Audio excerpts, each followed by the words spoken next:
morning, everybody, and welcome to the second COVID-19 Town Hall. This is a live forum where our presenters will speak to topics directly related to the COVID-19 pandemic and how our industry has responded. After each presentation, questions you have submitted in the app chat feature will be answered by the speakers. First up, the COVID plasma presented by Dr. Eric Salazar. Dr. Salazar received his MD PhD degree from Tri-Institutional MD PhD program in New York City. Subsequently, he completed clinical pathology residency and transfusion medicine fellowship in the Department of Pathology and Genomic Medicine at Houston Methodist Hospital. He is board certified in clinical pathology, transfusion medicine, and clinical informatics. Dr. Salazar is currently the medical director of coagulation laboratories and the co-medical director of the Transfusion Medicine Service. He has an academic appointment as assistant professor with Houston Methodist Hospital Institute for Academic Medicine and Weill Cornell Medical College, and is an adjunct professor with the Texas A&M College of Medicine. Please welcome Dr. Salazar. Thank you, Dr. Bryant, and thank you, SCABB and Dr. Chen for inviting me to present our experience with convalescent plasma here for this town hall. I wanted to start by talking about passive antibody therapy. Many of you have become very familiar with this, which is the administration of antibodies against an infectious agent that would impart immediate immunity, whereas a vaccination, for example, might take some time for immunity to develop. There are different sources of passive antibody therapy. There's convalescent plasma, there are polyclonal hyperimmune globulins, there are monoclonal antibodies, which can be generated in the laboratory, and preparations generated in animal hosts. It's important to note that there's a significant historical precedent for the use of passive antibody therapy for infectious agents dating back to the 1918 flu. It was used more recently for coronavirus outbreaks during the MERS outbreak, during the SARS-1 outbreak, and of course during the Ebola outbreak. And obviously we've had a lot of experience very recently with SARS-CoV-2. So this is just a schematic sort of demonstrating what is required to implement COVID-19 convalescent plasma therapy or convalescent plasma therapy in general. And you can see there are many steps involved and many institutions involved. It's a complex process, involving a donor center, physicians selecting recipients in a hospital, et cetera. We're fortunate here at Houston Methodist to be able to sort of implement this system rapidly within our own institution. And the getting started was really all about logistics. One had to design a trial, write a protocol, get FDA review, regulatory review, identify donors, collect donors, do donor testing, identify potential recipients, get consent, transfuse, monitor for adverse events, and then do data analysis and manuscripts. And we started this effort back in March 14th. Of this year, and we transfused our first patient March 28th under an EIND, and then we had an IND approved protocol April 3rd, and we had our first peer-reviewed accepted publication on May 21st, of which I'll describe a little bit of the data.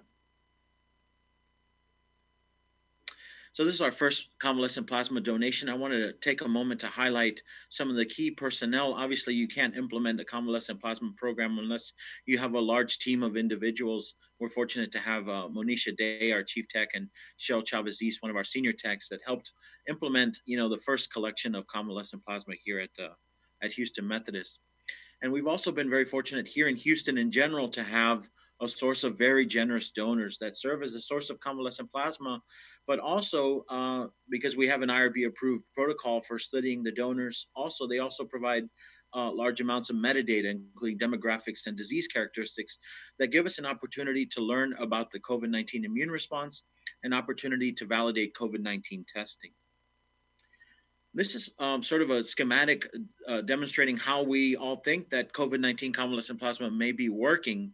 You can see in the bottom right hand of the figure that we think antibodies prevent the interaction between that spike protein or the virus proteins interacting with the receptors, allowing them to invade cells. And there are different sources of these types of antibodies that can disrupt this interaction that one can use, one of them obviously being convalescent plasma. So, as I mentioned, we were able to learn a lot from our donors. And what we found surprisingly early on is that when we looked at the donor antibody levels using 4 independent assays, two viral neutralization assays using live virus, and two ELISA assays, and compared all these against each other, surprisingly, we found that around the FDA recommended cutoff of a viral neutralization of 1 to 160, about a third of our donors did not meet that threshold. So we knew it was really important to identify a threshold above which we could use plasma in a high throughput fashion, be able to test that the plasma for that threshold, and then only use plasma above that cutoff. So you can see, comparing live virus neutralization 1 and 2 and the two ELISA assays, we saw very good correlation. We found that if we used an ELISA against the receptor binding domain of the spike protein, and we used an IgG titer of about 1 to 1350, about 80% of those products would have a viral neutralization titer greater than 1 to 160. We saw that antibody titers correlated with symptom severity. Dyspnea, in particular, seemed to identify donors that had antibody levels above the viral neutralization cutoff. Hospitalization was also a reliable marker, and certainly severity on an ordinal scale also. We found in a subsequent publication that we've just released on a preprint server that the antibody levels do wane over time. And when we look at the proportion of individuals with an anti-RBD IgG greater than 1 to 1350 and a viral neutralization greater than 1 to 160, we see that the optimal window for collection appears to be within the first 60 days of symptom onset. After that, you're really below 80% of the proportion of donors having plasma above that cutoff. And this whole process has really been about data, informatics. And we really implemented processes to try to collate, put together all of this data in an easy to interpret and easy to house format. So we took all these different sources of data and put them on a dashboard, an R-based dashboard, so that we could visualize the data from the donors and the recipients and track them in real time. Moving on to recipients, again, wanted to highlight the efforts of our large team. This was Sergio Acevedo, one of our senior blood bank techs, issuing some of the first units of COVID-19 convalescent plasma. This was our experience from the first 25 recipients, graphing their ventilation status over time in relation to the transfusion. You can see that early on at the top of the graph, we were transfusing patients that were already intubated a little bit later in their course of the disease.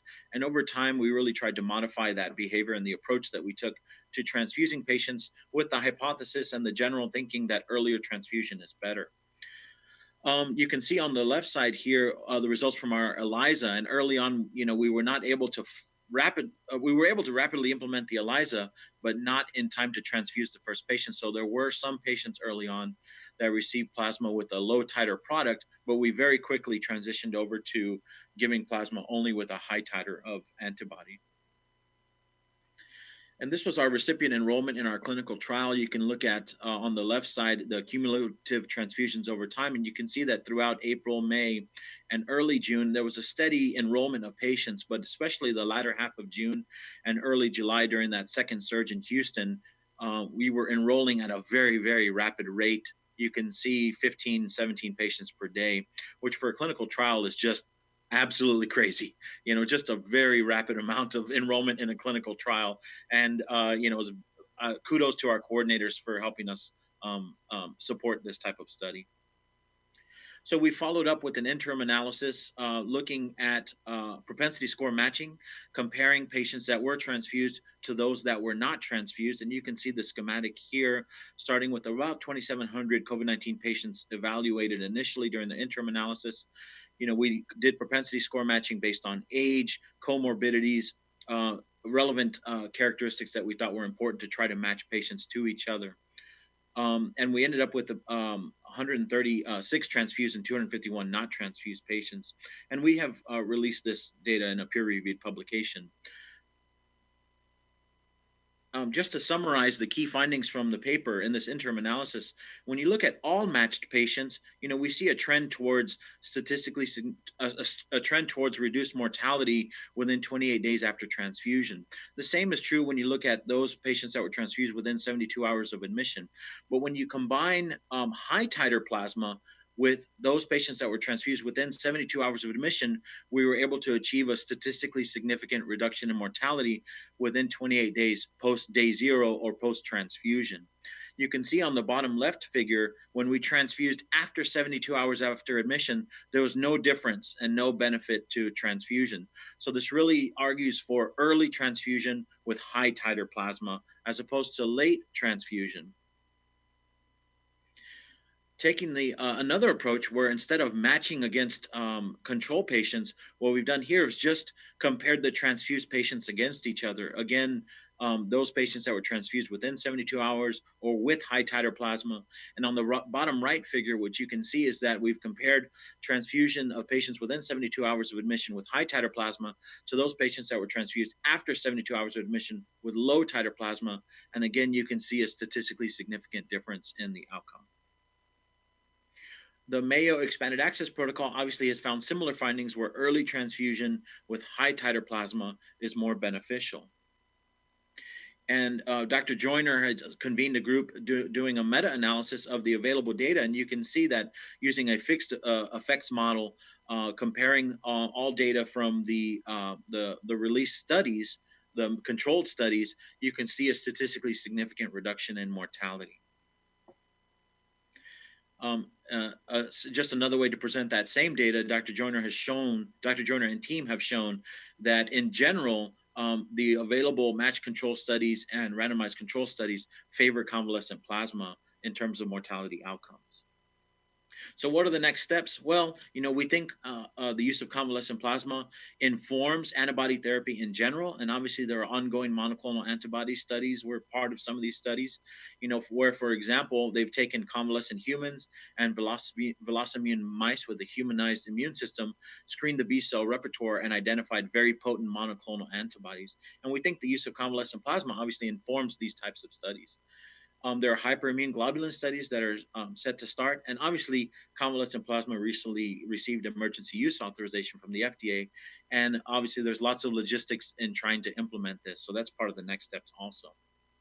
So what are the conclusions? Well, I hope I've shown you that passive antibody therapy for COVID-19 has strong rationale, that an ELISA with an anti-spike ectodomain or anti-RBD IgG serve as a surrogate for virus neutralization, and transfusion of high titer convalescent plasma early in hospitalization has shown a signal of efficacy. Obviously, none of this happens without an army of individuals, and we've been fortunate to have collaborators at UT Austin, the CCDC Army Research Lab, USAMRIID, and Penn State, several very talented individuals in our own institution looking at recipient studies, at data collection in general, handling our samples, the biorepository, and we've been very, very fortunate to have strong support from our visionary leaders, including Dr. Sossman, Roberta Schwartz, Mark Boom, David Bernard, and James Musser. And I'd like to especially thank a few people, Dr. Castillo, Dr. Chen, Dr. Levesque, who are my partners in the transfusion medicine team, and two very special people are Catherine DeLuey and Bevan Lopez, who are coordinators that helped us run the donor study and the recipient studies. Thank you, and I'd be happy to take any questions.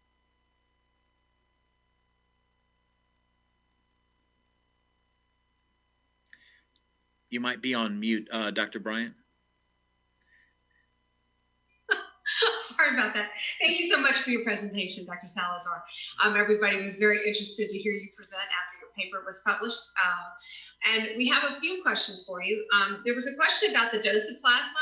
I know it was in the paper. How many units of plasma were you giving the convalescent plasma to these adult patients? Yes, in general, we started with one. We had criteria for who could receive a second unit.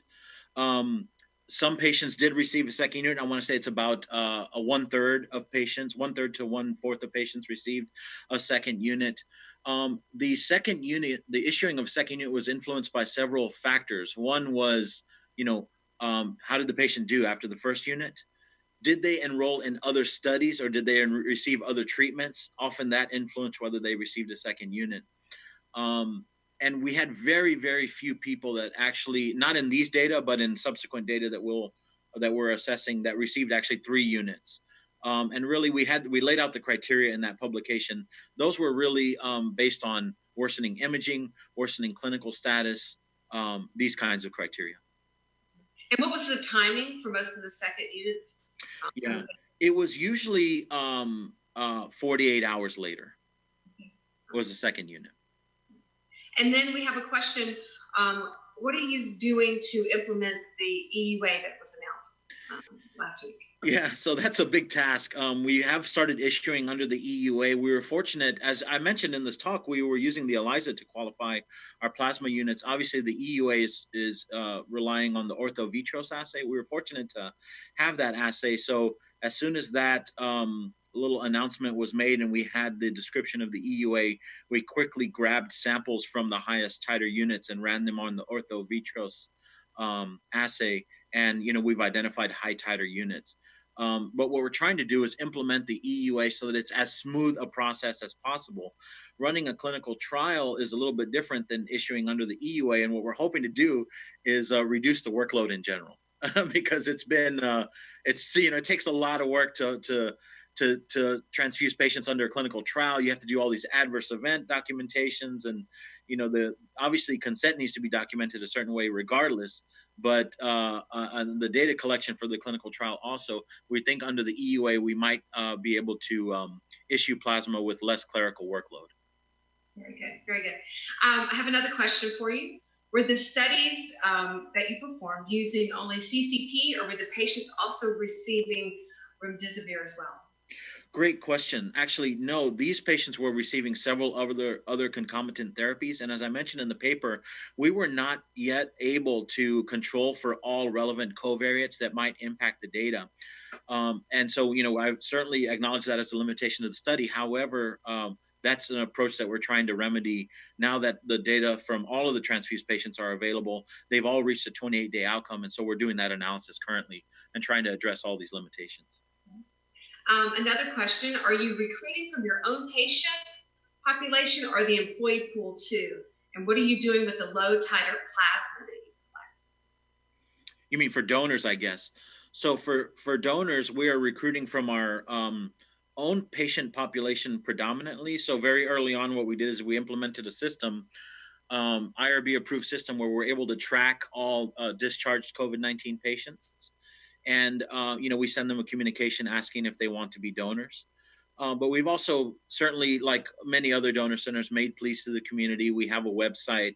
They can fill out a form. And a lot of our donors are not just from our own patient population. They are just generous Houston citizens that want to help other Houston citizens. And so they offered to come in and donate. And early on, when we first started the donor center, back in March, early April, the number of patients, especially late April after enough patients emerged, the number of willing donors was just overwhelming. I mean, it's been one of the best things I think about this whole situation and this pandemic is just how wonderful it's been to see, folks just trying to help each other. It really speaks to the we're all in this together mindset. And I think, the COVID-19 convalescent plasma donors are the real heroes in this whole situation.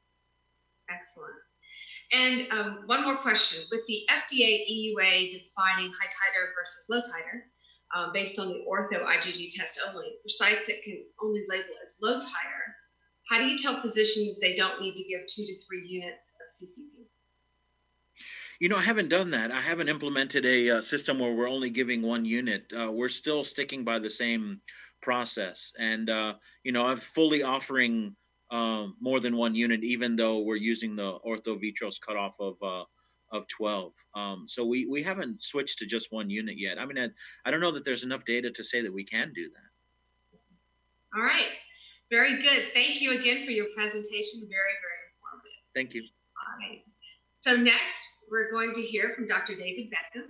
Dr. Beckham is a physician scientist who studies the immune response in emerging RNA virus infections.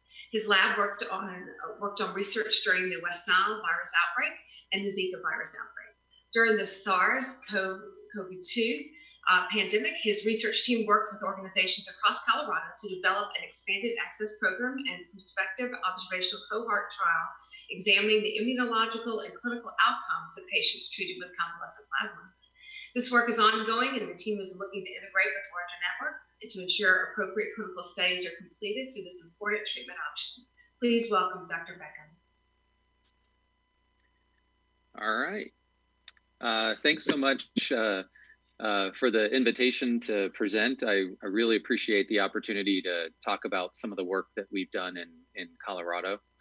And I really appreciate the fact that I get to follow Dr. Salazar's talk. That'll allow me to skip some of my slides here and hit some more high-level kind of concepts. So I'm going to advance my slides here.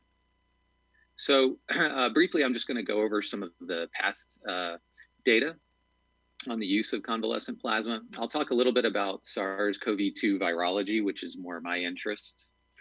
And then I'll briefly touch on donation procedures, but then I'll talk mainly about the Colorado program and for convalescent plasma. So there's a long history of convalescent plasma use for treatment. It's been used throughout history since at least the 1918 influenza pandemic. It's obviously, as we were talking about, based on the theory of passive antibody transmission. It's been used in the original SARS outbreak, the MERS outbreak, Ebola, H5N1, and H1N1. And I think that's actually, out of this situation that we're in right now, one of the main things we can do is gather good data for the next outbreak, for SARS-3 or the next influenza outbreak, because I see this as a alternative to develop quick, rapid response therapies during these outbreaks. So I think convalescent plasma has an important future, not just for SARS-CoV-2, but for the next virus. So overall, the data has been poor quality, not well controlled. So that's why I think it's important for us to try to get good data like Dr. Salazar is getting. And like I said, it can be a rapid method with therapeutic value, but we need more data. So there's been some previous studies with SARS-CoV. This is just the original outbreak back in 2002 that showed that if you just looked at patients with good and poor outcomes, and at the very bottom row there, you can see PCR positive and antibody negative. And so if you were PCR positive and antibody negative, those people tended to have a good outcome. And that's kind of a marker for kind of early transfusion, like Dr. Salazar was saying. And the people with poor outcomes tended to be antibody positive and PCR negative. So I think this data kind of, again, supported what Dr. Salazar was showing, was that transfusion earlier with the original SARS-CoV-2 or original SARS-CoV potentially benefits more than transfusion later on. In H1N1 as well, people looked at outcomes with convalescent plasma treatment. Again, these are small numbers. If you look at the top, only about 20 patients received convalescent plasma. About 73 received no convalescent plasma. But if you look at the very, if you look at these two columns underneath it, these were pretty sick patients. A significant portion had ARDS, were on mechanically ventilated, and a significant portion were on ECMO. And if you look at the bottom row, the patients that received convalescent plasma, there was definitely a trend to improved overall mortality, even in this sick cohort. So a group got together just a few years ago, actually, and just did a systematic review of all the different treatments. And so this is for multiple different treatments for different viruses. So influenza's in here, SARS-CoV, the original one. But if you look overall, on the left of the odds ratio line, you can see a trend towards a protective effect for convalescent plasma treatment. So I think this data supports what I was just saying, is that not only for SARS-CoV-2, but for the next RNA virus outbreak, I think it's important that we get good data and consider this for future outbreaks. So I'm going to go a little bit over the virology. So as Dr. Salazar had just shown, there's some important steps in the viral entry cycle that we're using to kind of target for antibodies. And so up at the top there, you can see the SARS-CoV-2 virus with the spike proteins coming out in kind of that light blue color. And the spike protein has an area, and I'll show you in a little more detail, called the receptor binding domain that interacts with that Y-shaped receptor on the surface, which is the ACE2 receptor. So that interaction event is actually critical to recognizing the appropriate cell for entry. But that's not the only step. There's a critical step at that binding where there's a serine protease cleavage event. In particular, there's been a lot of interest in this TMPRSS2 protease cleavage. Interestingly, that protease is mainly expressed in the lungs. And so that's why SARS-CoV-2 does such a good job of getting into lung cells, is not only do you have the receptor there, but you also have the protease that can cleave the receptor and allows the virus to get in. Once the virus gets into the cell, the RNA can get into the cytoplasm, as you can see in that next step. And the RNA really takes over the cell and can start producing new virions rather quickly. So this is kind of an up-close picture of the spike protein. So up at the top is just kind of the genetic layout, if you will, of the spike protein. And what you can see is that green area labeled RBD is the receptor binding domain. So if you look just below that, this is what the spike protein looks like in terms of the three-dimensional structure. And you can see that green area and that receptor binding domain kind of sticks out, and it's ready to bind. Is a critical interaction with the host ACE2 receptor. The important part is, if you look back up at the top again, there's a box around that gene, and that box is actually where that protease cleaves. And there's actually two cleavage events. And if you look over to the right of the box, there's an FP segment, and that's actually the fusion peptides. That's actually the part of the spike protein that actually inserts into the host cell membrane. If you look at the bottom right picture, there's a dark blue area and a light blue area kind of mixed in.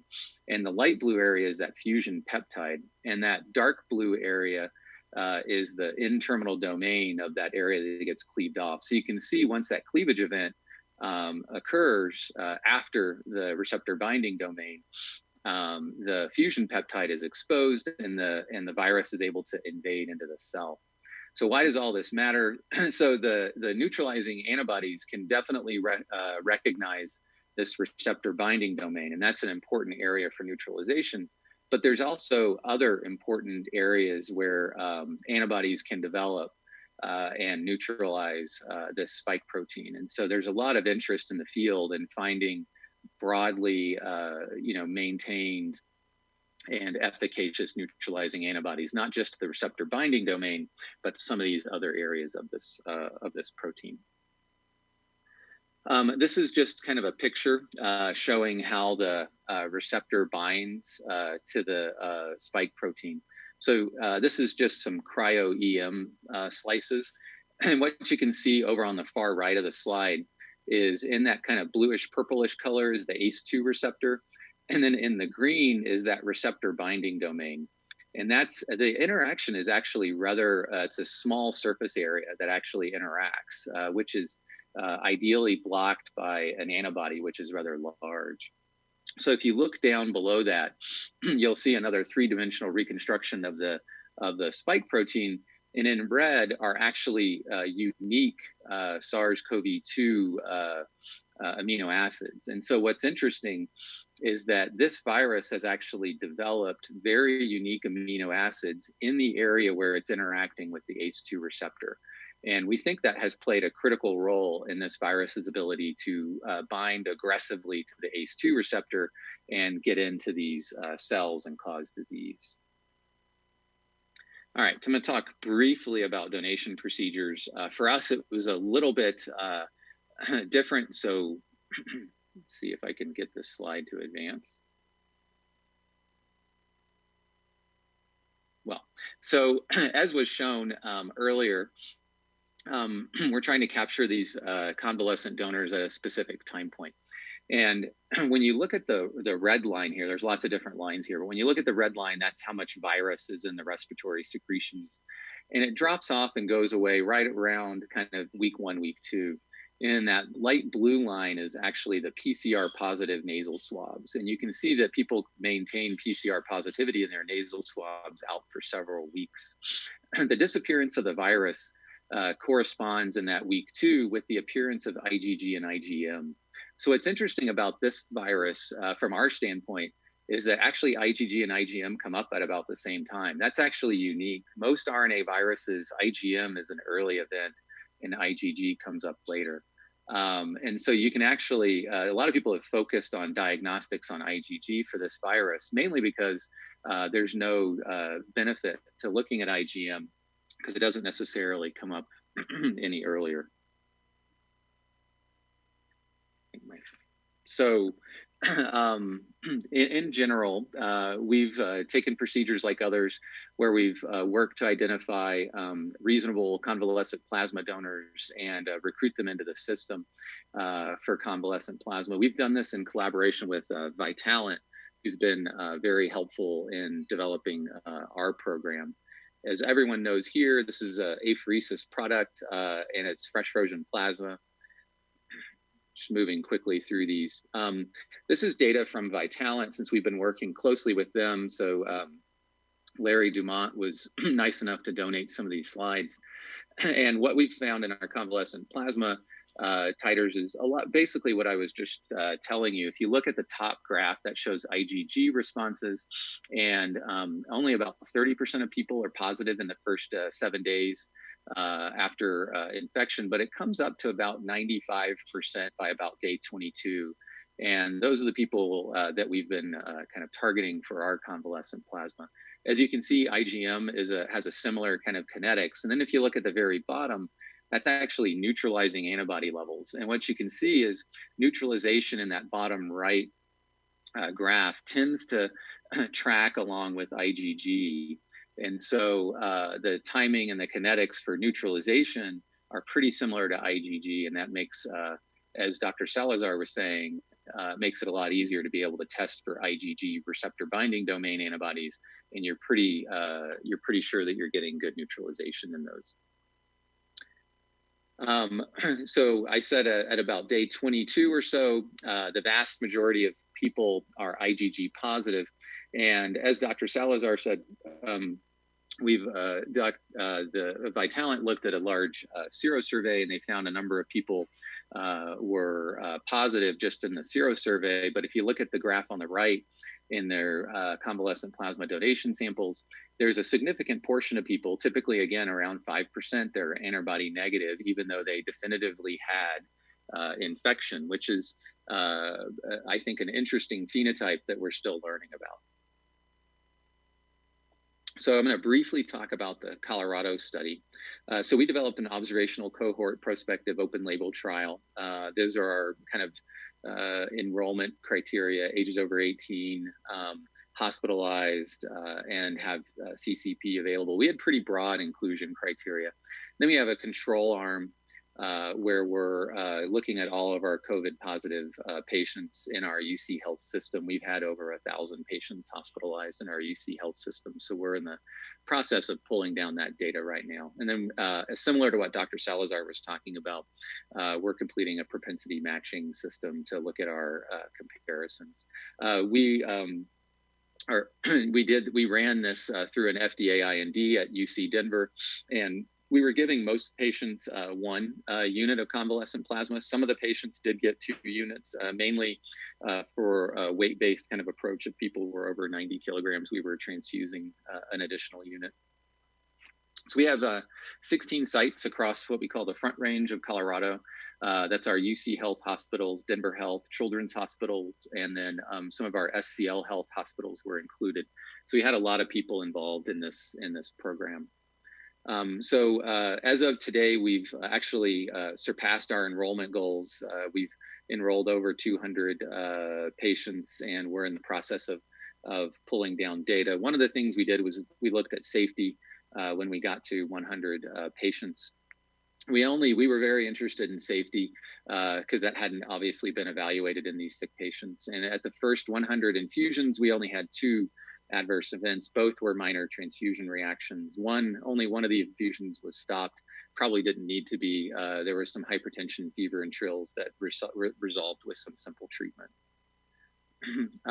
So far, we're still in the process of capturing our data. Our mortality rate in a very sick population so far in the first 100 patients was 6%. We had a very low rate of AEs. And then our groups here, in terms of our hospitals, especially our critical care folks, were very concerned about thromboembolism rates. And so far, we haven't seen a significant signal in thromboembolism in our transfused patients.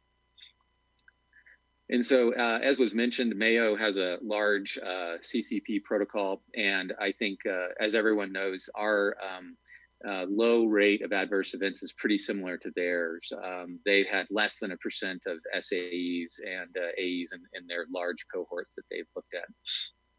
And as everyone knows, there was a really nice randomized controlled trial, unfortunately underpowered. It didn't reach appropriate power to look at outcomes. But when you looked at that, there was definitely a trend towards improved mortality in patients that received convalescent plasma. And I think this is really the take-home message is, as a group, we need to push more for these kind of randomized controlled trials and really support these trials so that we can get good data on this important product. I'm going to skip that because it was already covered by Dr. Salazar. So in brief, convalescent plasma, I think, is a safe and potential treatment option. Early data suggests it may actually have a good clinical benefit, but we need more randomized clinical trials to really definitively say that this is a treatment option for our patients. And so there's I can't even list everybody that was involved in this system. Dr. Berg and Lakshmi, who are going to follow this, were critical in our Colorado work here in Colorado, and multiple others at different sites. And similar to what Dr. Salazar said, this is a really a great group effort, and it was a lot of fun to see everyone kind of work together, and it'll be fun to see the data and hopefully support future use of this product. So I'll stop there. All right, thank you very much for your presentation, Dr. Beckham. We love to have immunologists join transfusion medicine physicians on topics such as this. I do have several questions for you.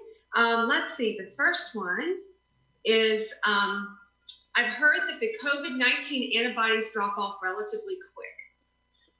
Have there been any studies on prolonged immunity, i.e. restimulation, upon this exposure? Yeah, there's actually a new study that's just came up on the bioarchives looking at antibody duration, and there's a lot of heterogeneity in antibody duration, quality of antibody responses, and so what people are starting to do, I think, and what we need to do is have longer term follow-up studies going out 18, 24 months, and then we need to stratify neutralization and total antibody responses over time based on disease severity. Because I think it's pretty clear now that we're learning that disease severity plays an important role in antibody neutralization development, longevity of antibodies, memory B cells, how long your memory B cells are going to be present. There was also a really interesting recent paper in Cell that showed that, interestingly, most of the patients that are developing antibody responses aren't undergoing a lot of kind of what we call affinity maturation. So basically, the naive B cells are in our natural kind of gene rearrangements in our VDJs are actually recognizing this virus and actually neutralizing it to the point to where this was actually, I think, the most interesting part in this paper. There is a percentage of people out there that have never seen this virus, but their naive B cells have native gene rearrangements that make neutralizing antibody. And so there's some portion of us that can neutralize this virus before we even see it, just because of our repertoire of B cells that we already have. And I think that's just fascinating. So I think there's a ton to be learned from this virus. And I think there's a lot of work to be done. And we, out of our work that we've done in Colorado, one thing we're particularly interested in doing is we, literally just submitted an application to the NIH to basically just do all this, is to look at B cell, T cell memory, and antibody responses over time in these different groups that we've been following in the hospital. And so hopefully we'll be able to do that and get some more data, I think, on this important question. The next two questions kind of fall in line, and you pretty much answered them, but they were questions about those patients that had negative antibodies post-infection. Are they considered to be protected from reinfection? And what about this reported case or cases of recovered patients becoming reinfected? And so does that kind of fall in line with what you were saying? Yeah. I mean, I think there's a large heterogeneity in terms of our antibody responses. And there's definitely been several cases now of reinfection. And I think there's probably multiple things that play into that, from disease severity to the host ability to make a neutralizing antibody response. How sick were they? What's the duration? So there was some interesting data from the original SARS outbreak that showed that over time, I think they looked all the way out to 2 years. They found that both neutralizing antibodies and B cell memory actually disappeared in the majority of patients. And they were able to find, in some portion of patients, they maintained T cell memory, which is, again, a whole part of the immune response that we don't fully understand for this virus. But T cell memory was the one thing that tended to stick around. So we don't even understand the role of T cell memory in these patients yet. There's clearly T cell epitopes on the spike protein, but we don't know how important that is for disease control and resistance against kind of reinfection. So it may be that we're losing antibody and B cell memory, but a certain percentage of people are maintaining their T cell memory, and that's protective. We just don't know that right now. We need the studies. Okay. And one more quick question. How much does the IgG3 play in neutralization? And is there concern with the destruction of IgG3 by the manufacturers trying to create these immune globulins? Yeah, it's a great question. So what's the role of some of these IgG subtypes? For RNA viruses in general, what I can say is that IgG2 tends to be one of the more important predominant antibody subtypes that plays a role in neutralization. But I think it's a great question. We need to get down to IgG subtypes and understand. So what are the subtypes? What are the roles of subtype FC interactions that are involved in neutralization? Do FC interactions drive enhancement? Is enhancement even an issue, especially for some of these reinfections? Is there an antibody subtype that's playing a role in some of these, quote, reinfections where there's actually disease enhancement? We don't know the answer to any of these questions. And I think it's fascinating, and we need a lot more studies. So that's a great question, though. Thank you so much. All right, so let's move on to our next topic, and it's a 2-for-1. Dr. Lakshmi Chauhan will help us understand why people may refuse convalescent plasma, and then she will be followed by Dr. Mary Berg to talk about the billing in the pandemic. Dr. Lakshmi Chauhan is an assistant professor in infectious diseases, and her clinical focus includes HIV, neuroinfectious disease, and global health. She completed her residency training at the University of Tennessee in Memphis and infectious disease fellowship at the University of Colorado. She's been actively involved in the clinical trials during COVID-19 pandemic. In particular, she's the site PI for the convalescent plasma trial in COVID-19 patients at UCH Anschutz Medical Campus, and has resulted in over 70 patients in the trial. And then Dr. Mary Berg, she is the medical director of the Transfusion Service and the Blood Disorder Center for Apheresis Service. She's also the program director for the Blood Banking and Transfusion Medicine Fellowship Program and the associate program director for anatomical and clinical pathology. She received her medical degree from the Medical College of Wisconsin in Milwaukee and did an internship in internal medicine and before she completed her pathology and then blood bank transfusion fellowship at Case Western Reserve in Cleveland, Ohio. So Dr. Berg and Dr. Shahan, welcome.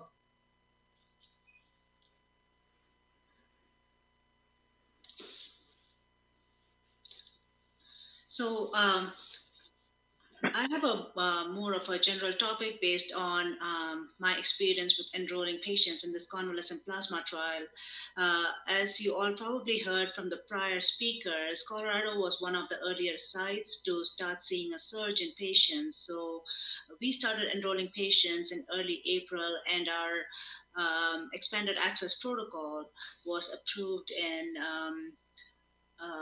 last week of April. So since then, I have been involved in enrolling patients actively for this trial.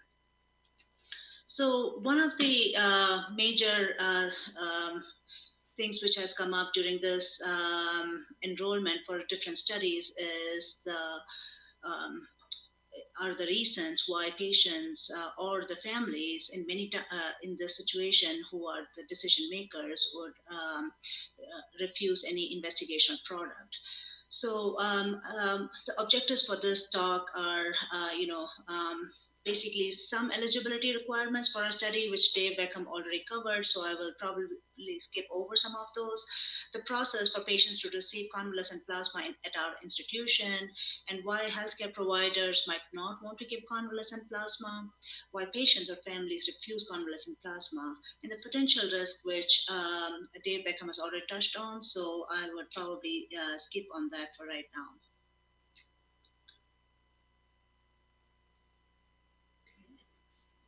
So the inclusion criteria for our study was pretty broad, as Dave mentioned, and we included patients of more than 18 years with a lab-confirmed diagnosis of infection with SARS-CoV-2. And we initially, since we did not have a great understanding of the overall benefit, we had not restricted the time duration, so patients could receive convalescent plasma uh, even up to a few weeks after they were initially diagnosed. So we had not given a timeline, and most of them had severe or life-threatening COVID-19, and we had to get informed consent by the patient or the healthcare proxy, which was a challenging situation in these times.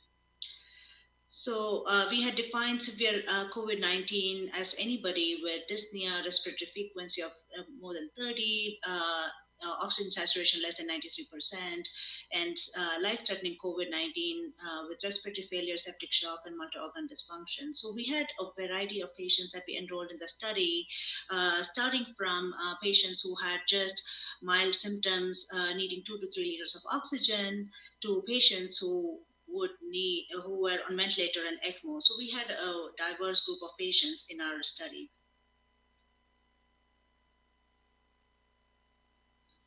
So the process that we set up for our convalescent plasma, we had integrated ID, critical care involvement for all these patients. So anytime there was any patients who were eligible for any investigational treatments, the infectious disease consult team was notified, and they would pass on the information to the study team, which for our center, I was enrolling all the patients.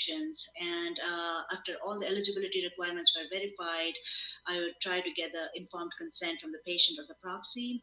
And then since the process was already set up pretty smoothly, just an order was placed to blood bank with the required IND, and then the blood bank would just get the product back to the ICU or the floor wherever the patient was located with the investigational drug tag on it. So it was interesting to go through this entire process of consent, and I had a chance to interact with at least 70, probably 80 to 90 families and patients, and try to understand what a lot of their concerns were. And I also had the chance to interact with multiple critical care faculty during this process to understand their concerns with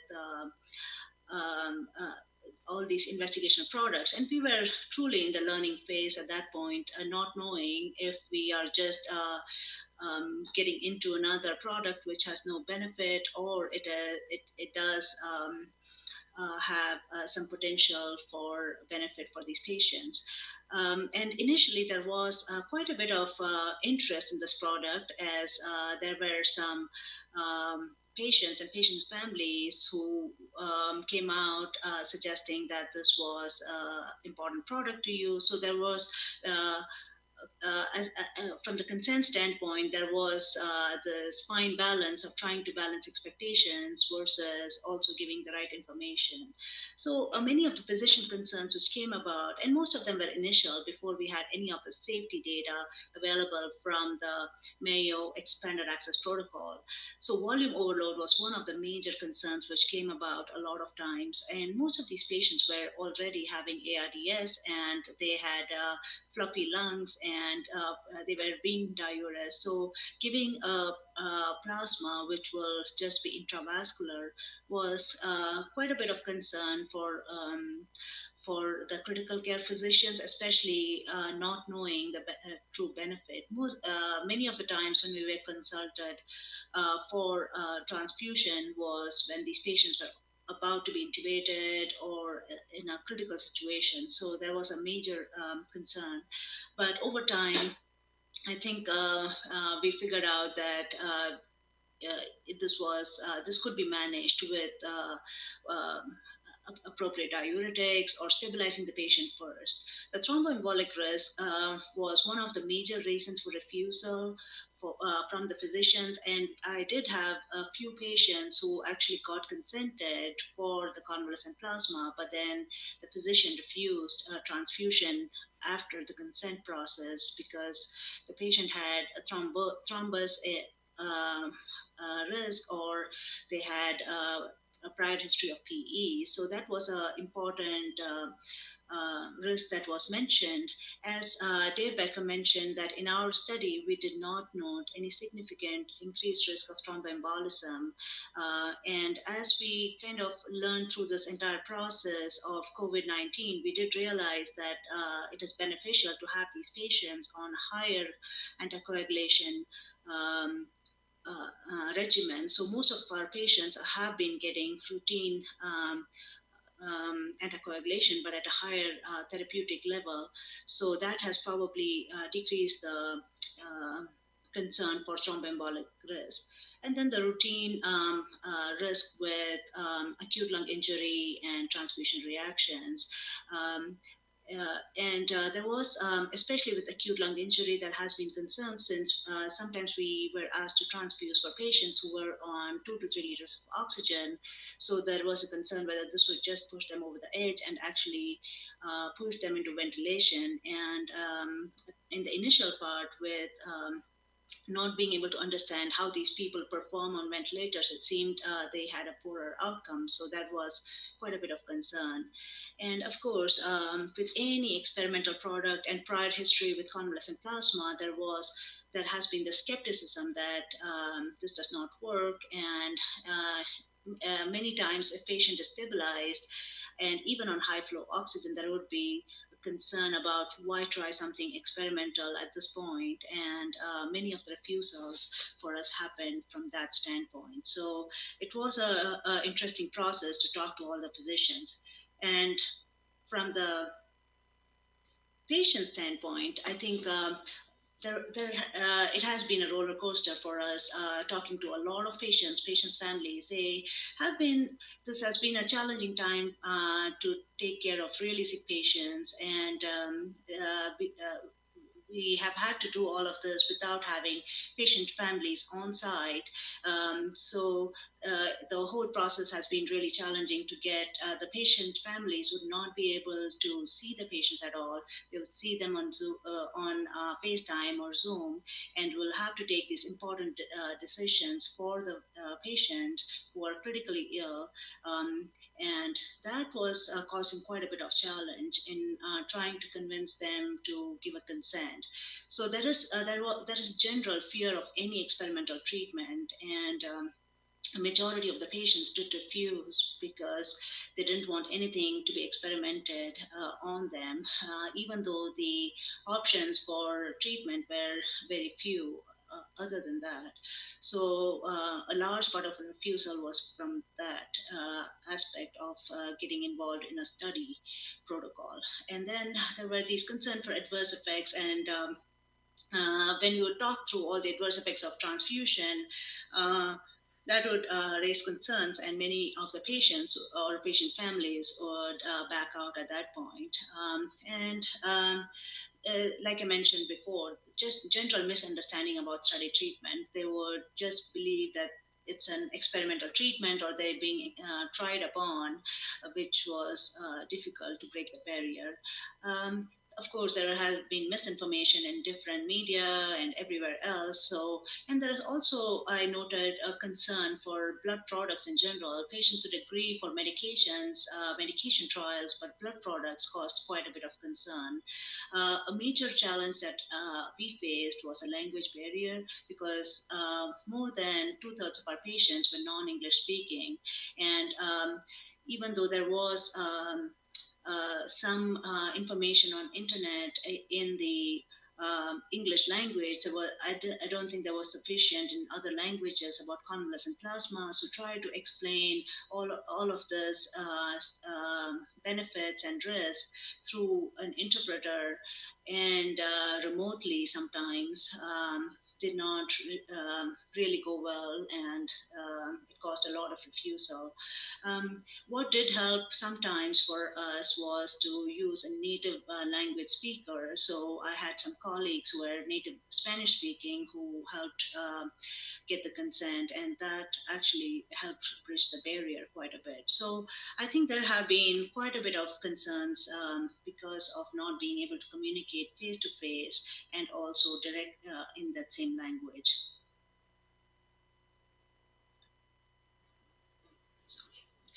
So this I already talked about it, and a couple of other things which have been brought up is decrease in body's immune response to the virus. If we give convalescent plasma, but this appears to be theoretical, and could giving antibodies early actually cause worsening of the illness, and that has been theoretical as well. I don't think I have noted any of these in these patients. Um, this has already been discussed, so I'm going to skip over and let Dr. Burke take over from here. Thank you for giving me the opportunity.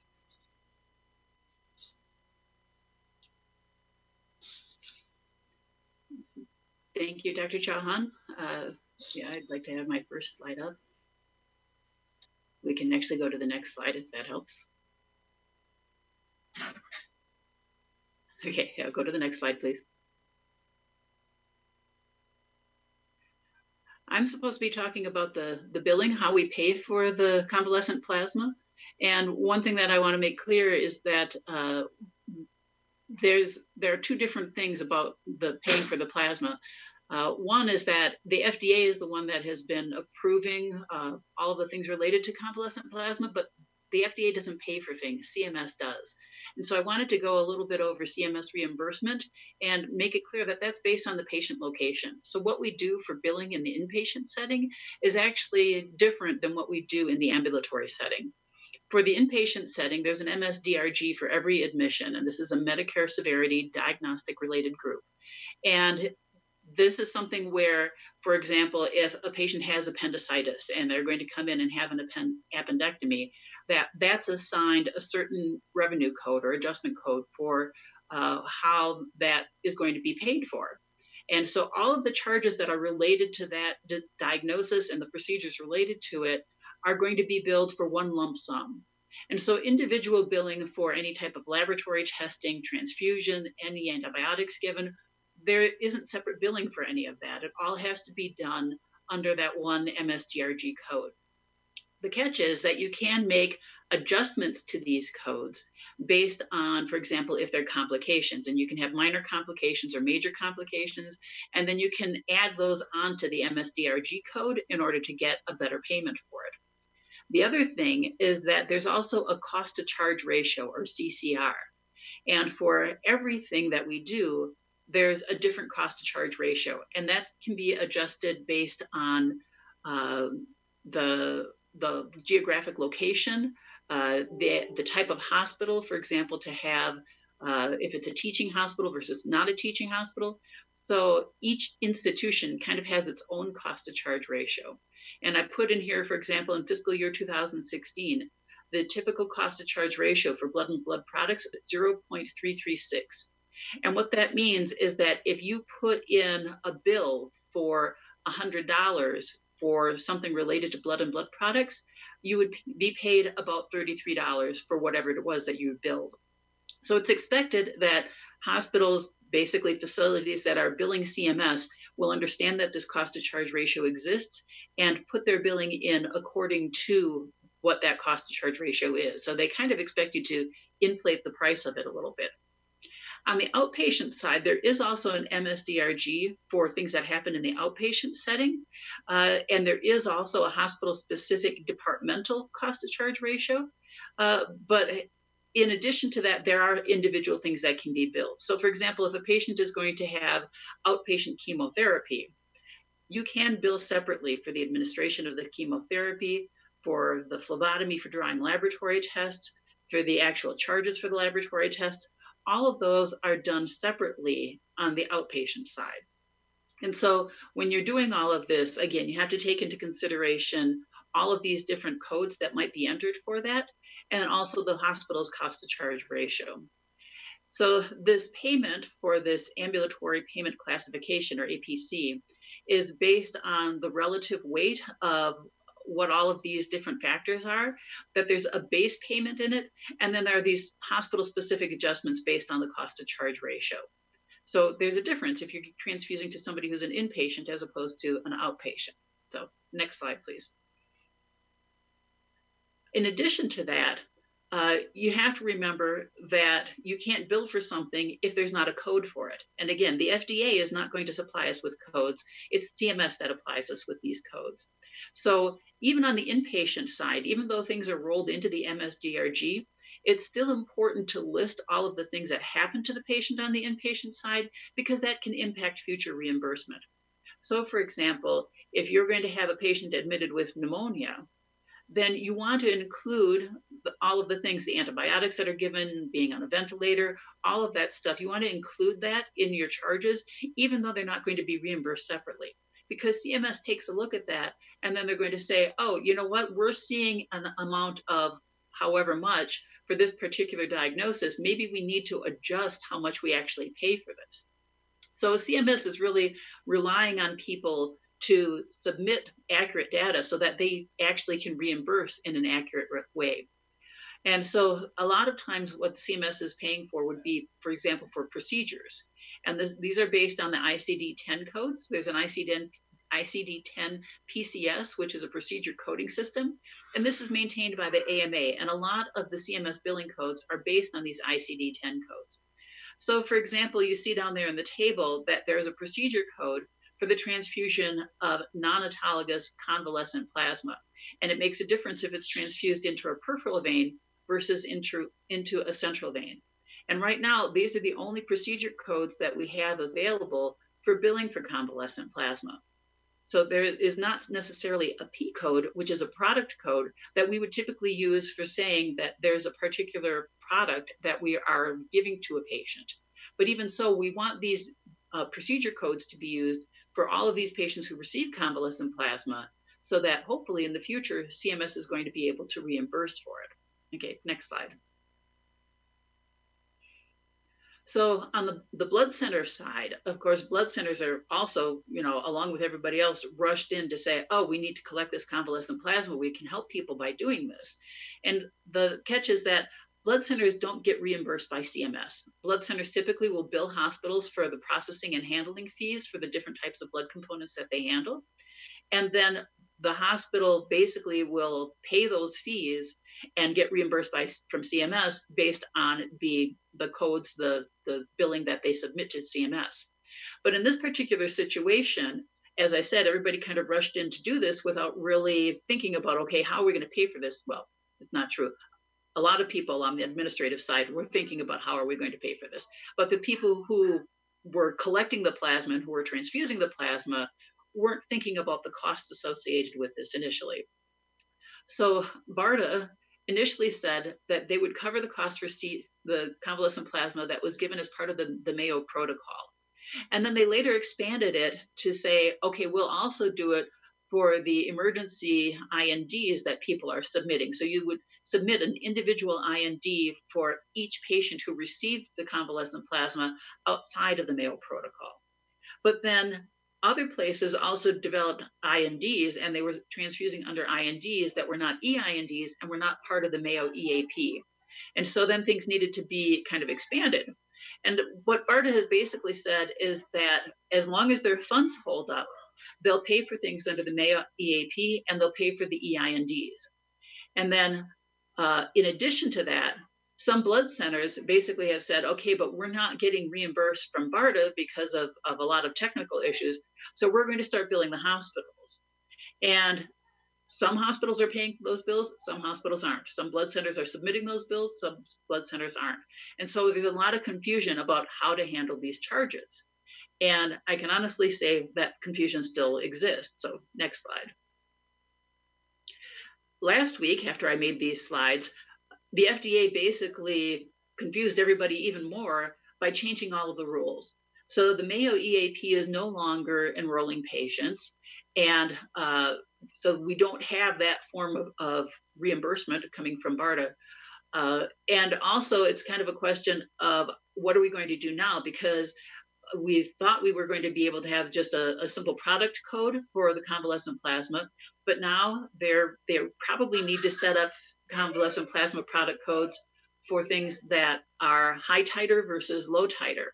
And as of the call that I was on last week, they basically said that BARDA will continue to pay for things that are submitted that would normally fit under the Mayo EAP or under the EINDs, as long as their funds remain, but that we're not really sure exactly how long that's going to last. So at this time, everything is still kind of up in the air. BARDA will pay for things that would fit under what their previous definitions were, but we still don't really have a lot of information about what's going to happen for billing all of this as we go forward. So I'm sorry I don't have better information than that, but that's pretty much all I can say. And so thank you everybody for tuning in. I know we're running a little late, so I don't know if there are any more questions for us. All right, thank you so much. I appreciate these presentations, Dr. Shahine and Dr. Berg. We do have some questions, and I did get permission for us to run over just a little bit. And so let's go ahead and get started. One of the questions for Dr. Shahine, what percentage of refusals did you get out of the consents versus refusals? Was this a frequent observation, and what percentage of these were from the physician standpoint? In other words, the family said okay, but the physician said not so okay, versus just patients right out refusal? I would say of all the people that I screened, at least 20 to 25% would have refused, combined, physician and patient put together. And it was just an interesting thing that initially when we had the outbreak over here, we had a lot more people consenting, but for the last couple of months, it's been hard to consent anyone. I think since the approval of remdesivir and steroids, it's just been harder to consent people. So more recently, I would say more like 50% is a refusal, and most of it is from the patient standpoint, or patient family standpoint. The physician has been, I would say, 4 or 5 people where we actually consented the patient, but then they refused to give the plasma. There are some, and our the way our process works, we get a referral from the primary team. So if the ICU attending does not believe in it, we don't even get a referral from them. So there has been quite a bit of variation in some of the ICU faculty who do not believe in this product and do not even send a referral to us. So it has been quite a different experience. I have another question for you. What tends to be the policy concerning patient release from the hospital after treatment with convalescent plasma or non-treatment? In other words, what type of follow-up do you have?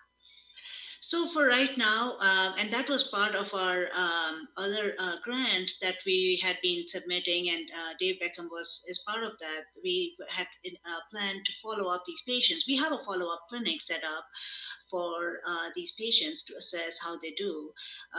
And we were hoping to be doing some more additional blood work and studies to compare the differences in these patients. And hopefully we'll have additional funding to work on that. But we do have a follow-up clinic, which is run by one of our other colleagues. Very good. And then the last question is for both of you. It of course has to do with the EUA announcement last week, and how is that going to change your policies and procedures? Yeah, I'll let, from our standpoint, the main thing was the process of enrolling patients in studies. So we have closed our protocol like everybody else, and we are transitioning it to more of a clinical product. So we are communicating with our teams about how to administer this product now. They have a clinical order, and they will be giving information fact sheet to the patient. So instead of the study team being involved, it will be the clinical team which will be giving the fact sheet directly and getting consent from the family and putting the order in. Previously, I would put orders for everybody. So that has been the change in process, and we'll continue to monitor it for the next week or two to make sure it works smoothly. Very good. And Dr. Burke can probably update on the blood bank process. Actually, at our institution, what we've been doing is that we have not actually been billing for this. We do have a transfusion code that we use to say that the patient has received plasma. Bearing in mind, all of these units are transfused on the inpatient side. They're all under the MSDRG. And so we have not had a way of independently billing for all of that. So it really hasn't changed what we've been doing. Very good. Well, I want to thank everybody for hanging in there for our presentations. They were excellent. I'd like to thank again Dr. Salazar, Dr. Beckham, Dr. Shahan, and Dr. Berg for their presentations. And now, if you need a caffeine boost, take advantage of the Starbucks e-card that was sent to you via email and sponsored by Roche. Make sure you go by to their virtual booth and thank them. And the exhibit hall is open, and we need to stop by and do the virtual thing with them and let them know how much we appreciate them supporting SCABB. And this afternoon, we have the 2020 abstract journal and poster presentations are also still available for your viewing through the app. And the afternoon's full. We have the President's Award Program, the Ask the Experts, and the ever-popular Roundtable, which used to be the MD Roundtable, but it's an everybody roundtable. Please come. That is going to be real interesting to see how we do that with everybody on Zoom together. And so you'll be able to interact with each other, ask lots and lots of questions. If you have some questions in advance you want to go ahead and get on the list, just shoot me a message and I'll make sure it's there. And then to wrap out the conference, we have Express Talks, which are the rapid fire delivery presentations that are so relevant to what we're doing. So thanks again for your participation, and I'll see everybody over in the exhibit hall. Thank you.